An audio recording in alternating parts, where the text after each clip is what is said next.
Police ચોકીમાં ચોરોએ ચોરી કરી video બનાવ્યો। લીમખેડા આઉટપોસ્ટ પોલીસ ચોકીમાં 3 જેટલા યુવકોએ પોલીસ કોન્સ્ટેબલના પાકીટમાંથી 2600 રૂપિયાની ચોરી કરી ત્રણેય યુવકોએ રીલ બનાવી। રીલ સોશિયલ મીડિયામાં વાયરલ।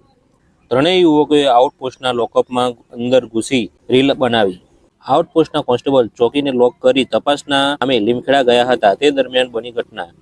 કોન્સ્ટેબલ પોતાનું પાકીટ આઉટપોસ્ટમાં જ ભૂલી ગયા હતા। ત્રણેય યુવકોની રીલ સોશિયલ મીડિયામાં વાયરલ થતા પોલીસ જાગી। પોલીસે વિડીયોના આધારે ગણતરીના કલાકોમાં આરોપીને ઝડપી પાડ્યા।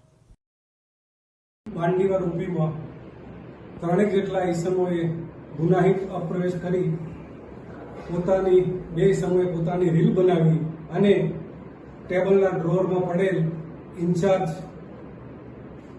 સંજયભાઈ મોતીભાઈના પાકીટ તેમજ તેમાં પડેલ આશરે 2600 રૂપિયા જેટલાની ચોરી કરી તેમની રીલ બનાવી નીકળી ગયેલ, જે બાબતે પોલીસ સ્ટેશનના પીઆઈ શ્રી જે.એમ. ખાટ તેમજ એલસીબીની ટીમ આ તપાસમાં જોડાતા અને હ્યુમન રિસોર્સિસ તેમજ ટેકનિકલ ઇન્ટેલિજન્સના આધારે આ ત્રણેય ઇસમોમાંથી એક નવસાદ રજબભાઈ શેખ રહે દાહોદ, અયાજ મોહમ્મદ રીઝા મોહમ્મદ મકરાણી ઉમર સરદાર રહે દાહોદ મુલ્લાવાડા તળાવની સામે તેમજ બાદલભાઈ હસમુખભાઈ રાવળ રહે દાહોદવાળા હોવાનું જણાતા અને આ ગુનામાં ગયેલ આશરે 2680 રૂપિયા તેમજ 3 મોબાઈલ અને ગુનામાંથી વાપરેલ જે હથિયાર હતું તે રિકવર કરવામાં આવેલ છે અને આ કામે ત્રણેય તમતદારોને આજરોજ નામદાર કોર્ટમાં રજૂ કરતા નામદાર કોર્ટે સોમવાર સુધીના રિમાન્ડ આપેલ છે।